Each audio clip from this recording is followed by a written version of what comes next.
power cycles, and we'll go to the next cycle, that is reheat and regeneration in this lecture. Myself Sumit Bardia, Assistant Professor, Department of Mechanical Engineering, Sharad Institute of Technology, College of Engineering, Yadra. Today we will cover the following points such as modified Rankine cycle, regenerative cycle, advantages of regenerative cycle over Rankine cycle, numerical on regenerative cycle, reheat cycle, advantages of superheated steam, advantages and disadvantages of reheating, and numerical on reheat cycle. Modified Rankine cycle. Figure shows the modified Rankine cycle on PV and TS diagram, neglecting the pump work. We are not considering here pump work. So it will be noted from PV diagram that PV diagram is very narrow at the toe here. So at the narrow it is very narrow. Okay, so that is at point 2 dash, and the work obtained near to E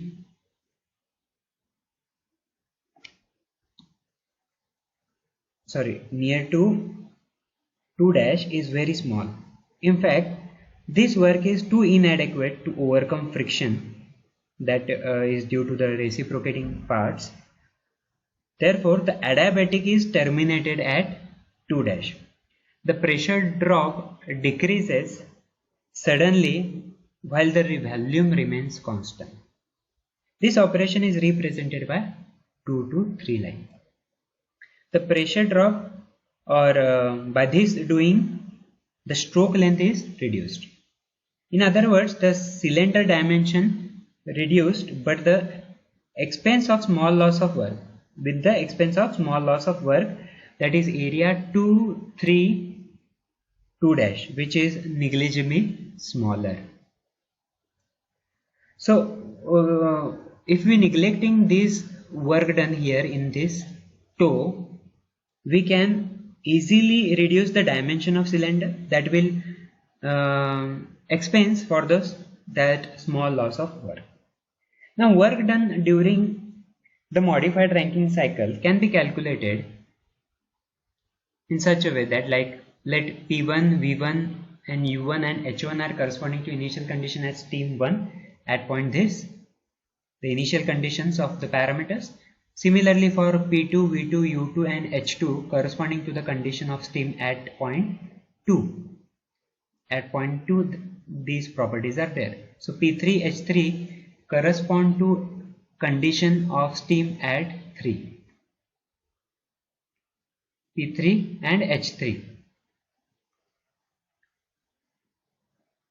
Now work done during the cycle per kg of steam, that is area will be here, area will be L here, L is there, L 1, 2, 3 and M. So that is the area for work done, that is sum of area of OL1 N, so that is one area, plus area 1, 2 Q N minus area minus area OM 3 Q. So that will be minus from this. So that area will be the work done we need to calculate. So P1 V1, so OL1N, that is here, that area will be a P1 V1 plus area 1 2 Q1, that will be the U1 minus U2, and area OM3Q will be P3 P2. So ultimately we need to find out the heat supplied, that is H1 minus HFA, because efficiency if you want to calculate, you need to go for work done divided by heat supplied. Here first we have calculated the work done, so that is this equation, and then heat supplied, that we know H1 minus HFA. Okay, so now next we'll heading towards the modified Rankine cycle will be the work done divided by heat supply. So P1 V1 plus PU U1 minus U2 minus P3 V2 divided by H1 minus HF3. So that is HF3. Alternative method for finding modified Rankine efficiency will be work done during the cycle per kg of steam. That is here one more method we can use it for calculating the efficiency, that is area L123m, where it is L123m directly we can take it. Okay, so area that will be again sum of area L12s, L12s, where it is S. So S is not there, actually it is a printing mistake here. That will be 1 L12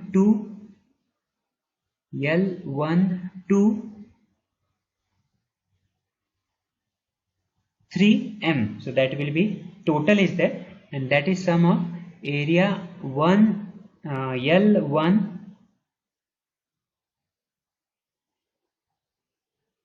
2, or we can take here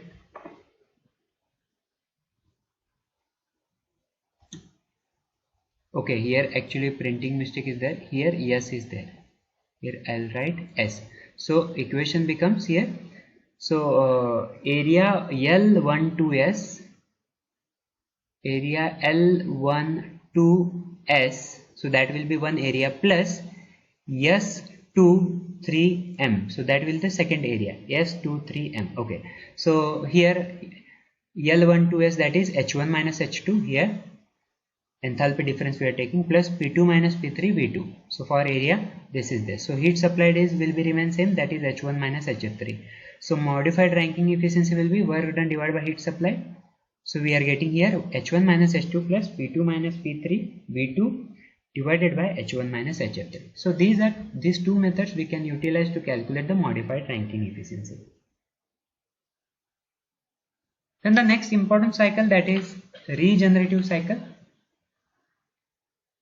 We have seen the Rankine cycle earlier. In the Rankine cycle, it is observed that the condensate, which is fairly at low temperature, has an irreversible mixing with hot boiler water, and this results in decrease of cycle efficiency in the Rankine cycle. So methods adopted to heat the feed water from the hot well of condenser irreversibly by interchange of heat within the system, and thus improving the cycle efficiency. This heating method is called regenerative feed heat, and the cycle is called regenerative cycle. The principle of regeneration can be practically utilized by extracting steam from the turbine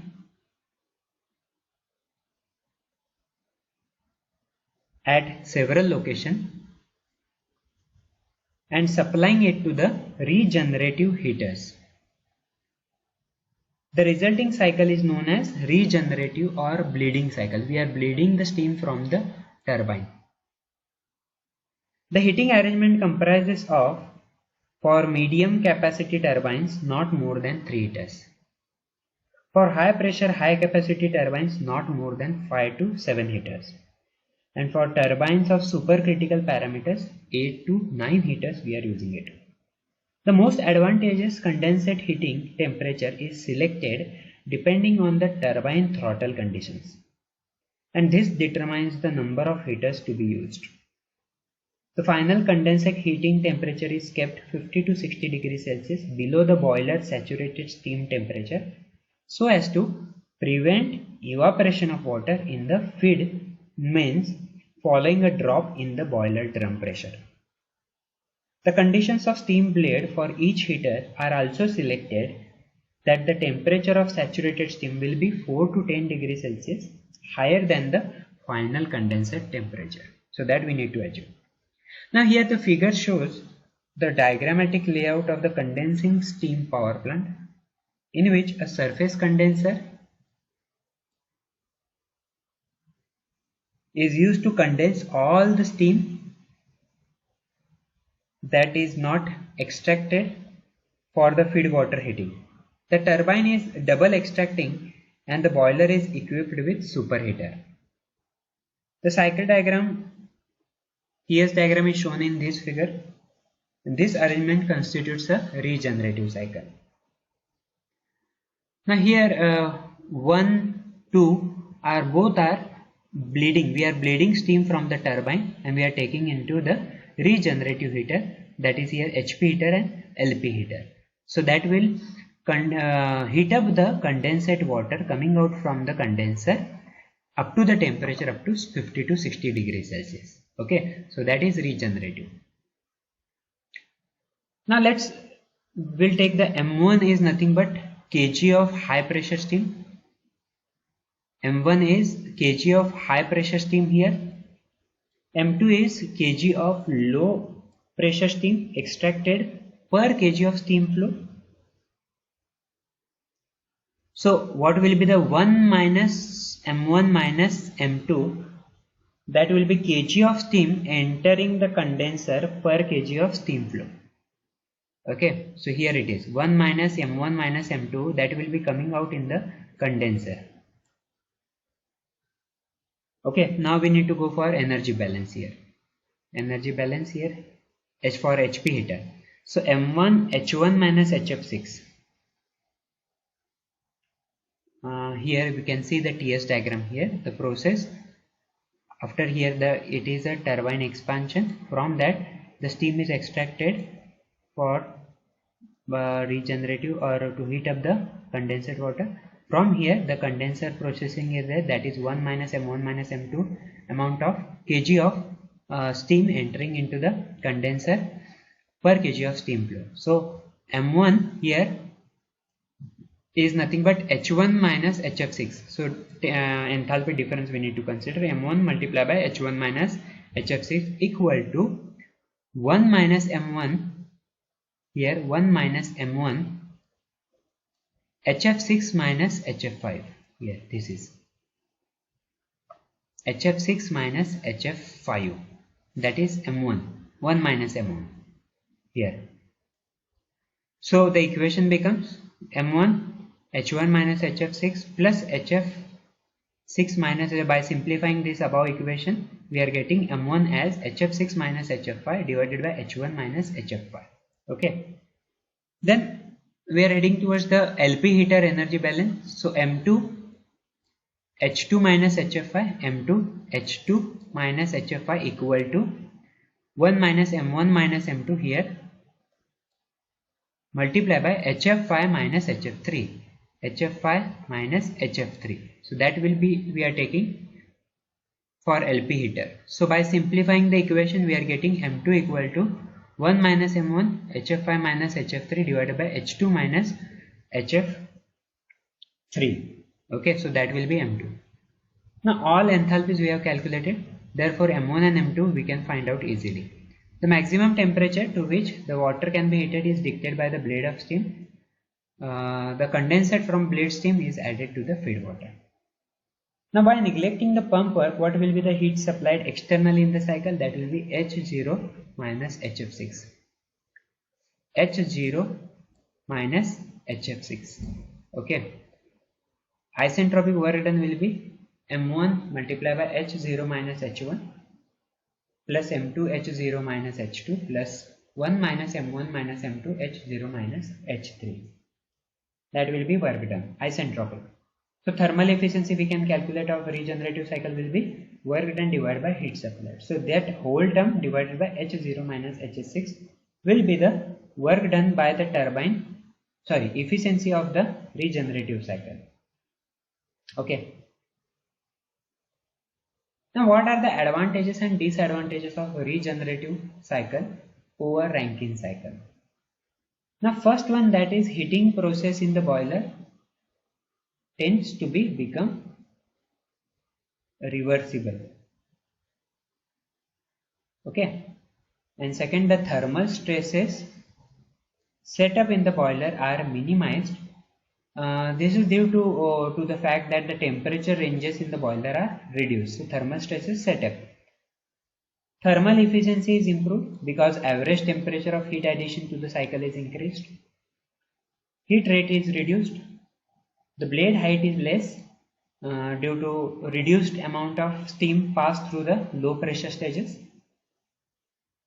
Due to many extractions, there is an improvement in the turbine drainage and reduces the erosion due to the moisture. Okay, and the smaller size condenser is required for the regenerative cycle. What are the disadvantages? The plant becomes more complicated. We need to use the high pressure heater, low pressure heater. Okay, so it becomes a more complication.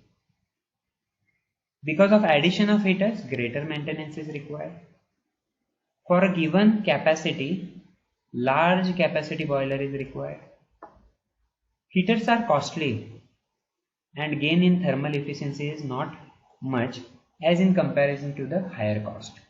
Okay, that are the advantages and disadvantages of regenerative cycle over simple Rankine cycle. Okay, now we'll take an example on the regenerative cycle so as to understand clearly. A steam turbine is fed with steam having an enthalpy of 3100 kJ per kg. It moves out of the turbine with an enthalpy of 2100 kJ per kg. Feed heating is done at a pressure of 3.2 bar with a steam enthalpy of 2500 kJ per kg. The condensate from the condenser with an enthalpy of 125 kJ per kg enters into the feed heater. The quantity of blade steam is 11,200 kJ per hour.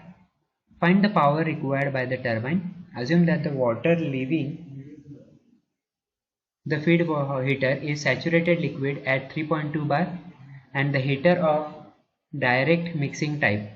Okay, so we are neglecting here pump work and the heater is a direct mixing type. So we'll see first how we can represent in the figure. So at 3.2 bar we have the enthalpy of 570.9 kJ per kg enthalpy we are getting from the steam table. Now considering the m kg out of 1 kg is taken to the feed heater. Now here this is a feed heater and from turbine m kg is blade or extract from the turbine to the feed heater in order to heat up the condensate which is coming out from the condenser. Okay, now energy balance to the feed water will be mH2 here, mass into enthalpy 2 H2 plus 1 minus m, here 1 minus m HF5. So HF5. So condensate is coming from this end and blade steam is coming from this end. So that addition will be taken into the feed heater. So that will be here 1 multiplied by HF2. So that will be here total 1 into HF2. HF2, yes, 1 into HF2. So m multiplied by H2 we have given already, that is 2100, that is enthalpy of 2100 kJ per kg. 1 minus m multiplied by HF5 is also given, that is 125 kJ per kg condensate from the condenser, and 1 multiplied by HF2 is also given, that is 570. We have seen here 570.9 at 3.2 bar pressure. So by simplifying we are getting the m equal to 0.226 kg of steam supplied to the turbine. So that much amount of kg is blade to the feed water heater.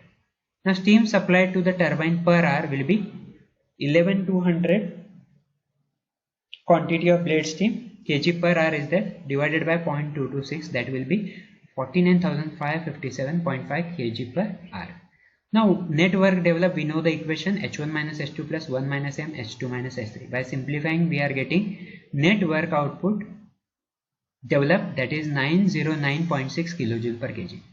Now power developed will be 9096.6 multiplied by steam supplied to the turbine per hour divided by 3600, that again we need to convert into kilojoule per second or kilowatt. So answer is coming 12,521.5 kilowatt is coming as in power developed by the turbine. Next cycle is about the reheat cycle. Now the reheat cycle is Again, one more important cycle. Now for attaining the greater thermal efficiency, when the initial pressure of steam is raised beyond 42 bar, it was found that resulting condition of steam after expansion was increasingly better and exceeded in the safe limit of 12% condensation. It became necessary to reheat the steam after part of expansion was over, so that the resulting condition after complete expansion fell within the region of permissible wetness. The reheating or re-superheating of steam is now universally used when high pressure and temperature steam conditions such as 100 to 250 bar and 500 to 600 degrees Celsius are employed for the throttle. For plants of still higher pressures and temperatures, a double reheating may be used. In actual practice, reheat improves the cycle efficiency by 5% for 85-15 bar cycle.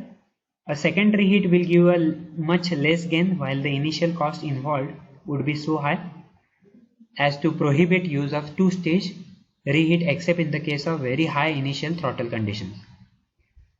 The cost of reheat equipment consisting of boiler, piping and controls may be 5% to 10% more than that of conventional boilers, and this additional expenditure is justified only if gain in thermal efficiency is sufficient to promise a return of this investment.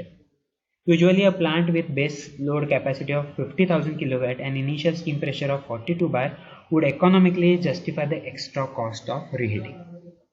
The improvement in the thermal efficiency due to reheat is greatly dependent upon the reheat pressure and with respect to the original pressure of the steam. Now here the figure shows the reheat pressure selection on cycle efficiency.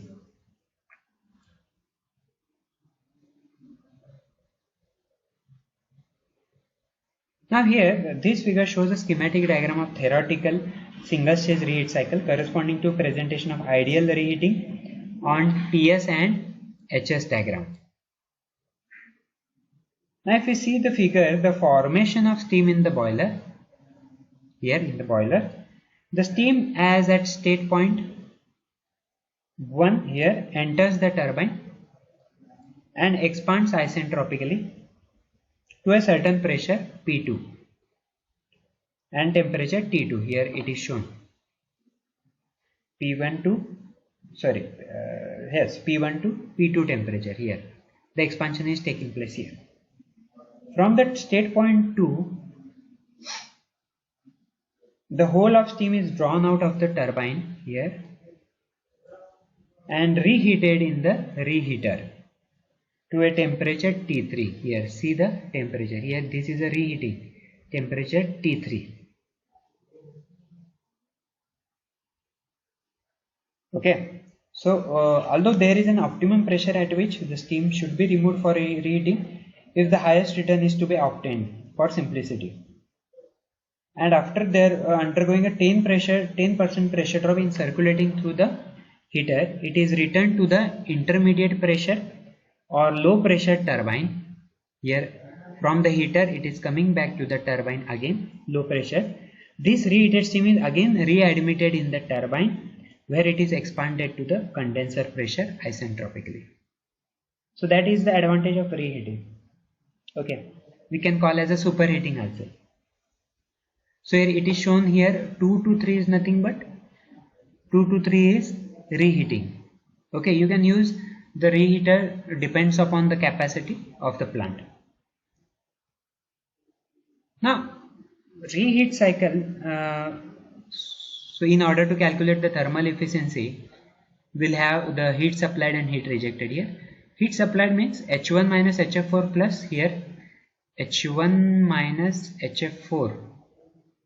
Here this H1 minus H, that is heat supplied, H1 having a plus H3 minus H2, that also we need to consider, H3 minus H2, that is a reheating heat supplied. Heat rejected will be H4 minus HF4. Okay, so that will be the heat rejected. So work done will be calculated as H1 minus H2 plus H3 minus H4. Theoretically, we can get the thermal efficiency as H1 minus H2 plus H3 minus H4 divided by H1 minus H4 plus H3 minus H2. Now, if pump work is considered, so we need to use this equation, that is Vf P1 minus Pb divided by 1000 kilojoule per kg. So ultimately, we are getting the thermal efficiency as without reheating, here actually with pump work we are getting here the thermal efficiency as this. We need to consider the work done by the pump. So usually it is very small and neglected. So without reheating we are getting as H1 minus HF7, H1 minus HF4, here H1 minus HF7, here H1 minus HF7. So this will be the expansion total without reheating we are getting. So H1 and H7. Okay, so divided by H1 minus HF4 will be the thermal efficiency without reheating. So what are the advantages of reheating or superheating? Now here the superheating reduces the initial condensation losses in steam engines. Use of superheated steam results in improving the plant efficiency by effecting a saving in the cost of fuel. This saving might be ordering of 6% to 7% due to the first 38 degrees Celsius of superheat, and 4 to 5% for the next 38 degrees Celsius, and so on. When a superheater is used in the boiler, it helps in reducing the stack temperature by extracting the heat from the flue gases before these are passed out the chimney. Okay, so these are the advantages of superheatation that we can utilize for the reheating cycle. Now, what are the advantages and disadvantages of reheating? There is an increased output of the turbine. Erosion and corrosion problems are eliminated in the steam turbine. There is an improvement in the thermal efficiency of the turbines. Increase in the nozzle and blade efficiencies. And even one more is there, that is final dryness fraction of steam is also improved. So that also we need to add here. What are the disadvantages? It requires more maintenance. It increases in the thermal efficiency, which is not appreciable in comparison to the expenditure incurred for the reheating. Okay, so that are the advantages and disadvantages of reheating. We need to take care of it while designing any power plant, steam power plant, and with respect to the turbines and all those things we need to consider the reheating.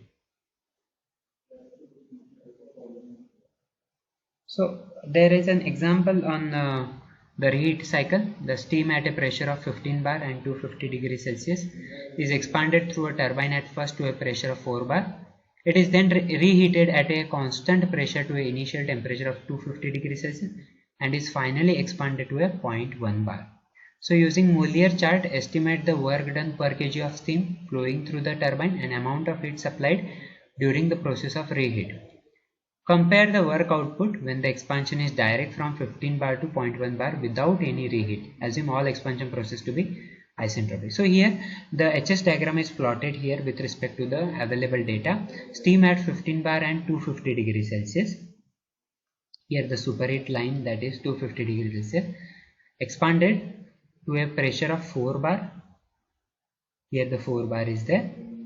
Okay, and then it is reheated.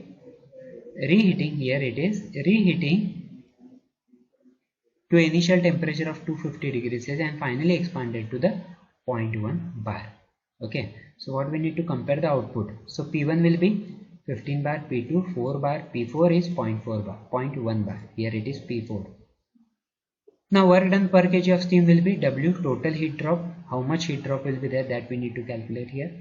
H1 minus H2, here first heat drop is here, plus H3 minus H4, this second heat drop is there, that is kilojoule per kg. Now amount of heat supplied during process of it. How much heat supplied during reheating? So that will be H3 minus H2.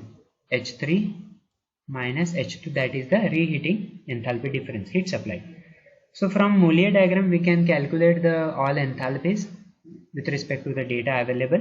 H1, H4, H3. Okay.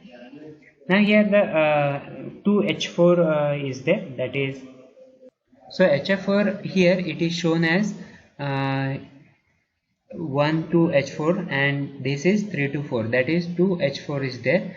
So we will write as here H4 dash here and we will write here H4 double dash. Okay, so now putting the values, we are getting the work 10, that is 885. So that is work done per kg of steam, total heat drop we are getting as 885. Hence, amount of heat supplied during reheat will be 2960 minus 2660 will be 300 kilojoule per kg. Now, if expansion would have been continuous without reheating, we are continuing this in this figure. We are continuing with this without reheating. Then H1 minus HF4 4 dash here we will see as here, sorry, double dash here, 4 double dash. So we are getting HF4 dash from Mollier diagram as 2125. So by substituting in the W equation, if we are considering as W1 here, 2920 minus 2125, that will coming 795 kilojoule per kg. Without reheating, we are getting this work done per kg of steam, and with reheating 300. Okay, sorry, 885 with reheating. So that is comparatively increase in the percentage of the reheating or work done in the turbine. Okay, so that is the equation on the numerical on the reheat cycle. So we'll stop here. We'll continue with the same chapter in the next lecture. Thank you.